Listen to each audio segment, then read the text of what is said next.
With the student loans piling up and house pricing skyrocketing, even $100,000 salary doesn't feel like enough.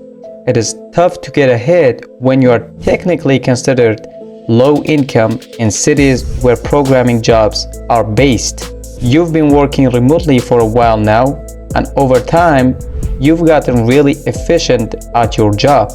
Sure, you could put in extra effort, but what is the point?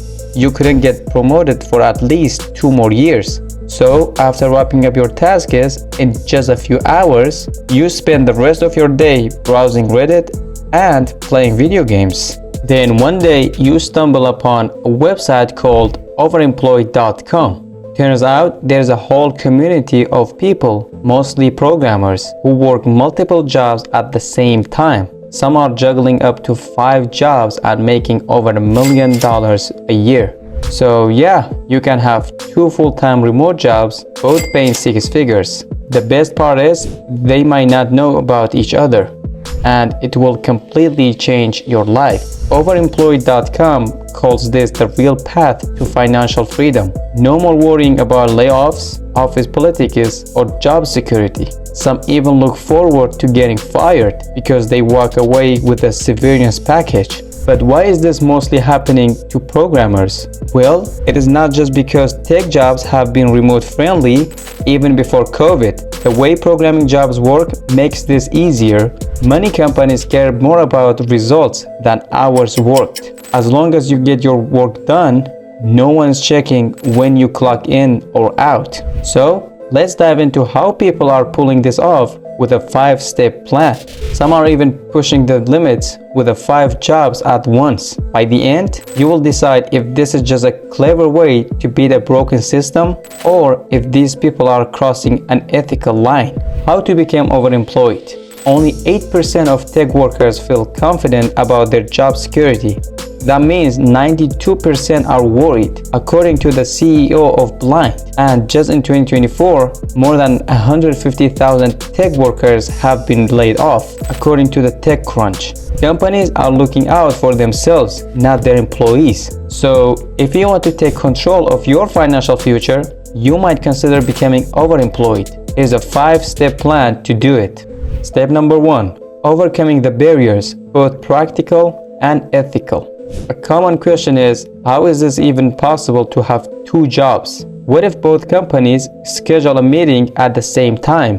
Well, overemployed.com has you covered. They have a whole cheat sheet on how to reschedule meetings, make excuses, and even attend 2 meetings at once. One highly rated excuses saying you are heads down working on a task. This can actually make you look better as someone who doesn't like to waste time. And for attending 2 meetings at the same time, some people wear a different headphone in each ear and mute their mics back and forth. Others use a virtual assistant to send them a message when they need to respond in a chat.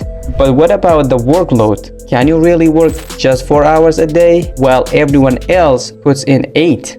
Well, you need to be okay with being below average at one of your jobs and with the real possibility of getting fired. But in many cases, companies would rather to keep a low-performing engineer than have no engineer at all. Step 2. Avoiding micromanagement. Not every job is a good for overemployment. Some companies will catch on quickly, and those are the ones you want to avoid. If you notice red flags like heavy micromanagement, it is best to walk away. Contractor jobs are better because they pay more upfront and do not usually offer equity, which means you don't lose long-term benefits if you get fired. Also, even if you are a skilled engineer, you will want to aim for jobs below your level. If a company thinks you are less skilled than you actually are, you can get away with doing less work.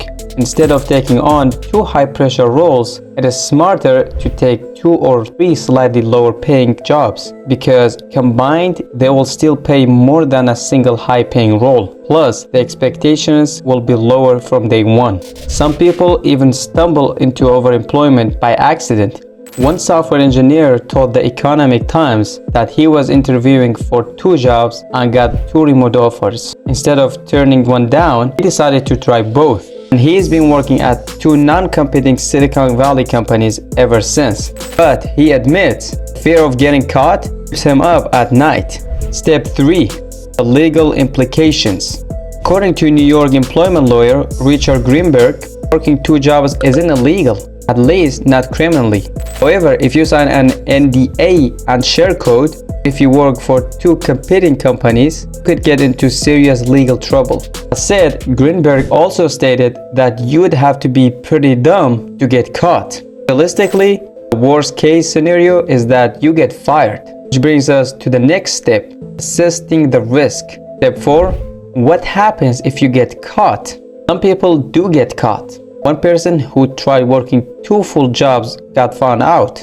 Some actually spin it into a positive. According to a Quora post by Jeremy Cooker, if you get caught, you can just cut ties and move on. There are plenty other companies out there. One person making $1.3 million a year from 5 jobs said that confidence is a key.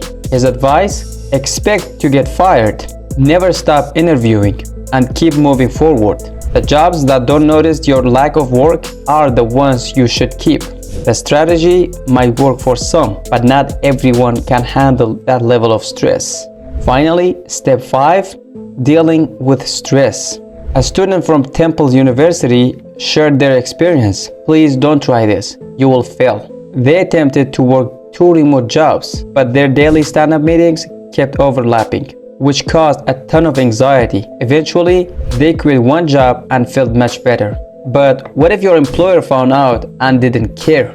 One YouTuber, Random Tech Thoughts, said that his manager knew he had another full-time job and still let him stay. His advice? Just be honest. The stress of hiding it might not be worth it. Plus, companies go through a long hiring process, and many managers don't want to deal with replacing an employee unless they absolutely have to.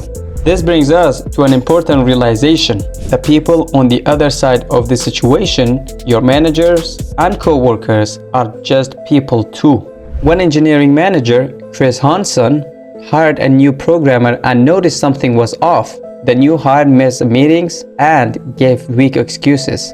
Turns out, he never left his previous job. Hansen was furious, but he did not fire him. Because in his words, it would have been like cutting my own arm off. And that's the real cost of overemployment. If you have multiple jobs and aren't pulling your weight, your coworkers have to pick up the slack. That can create resentment, especially if you are all getting paid the same.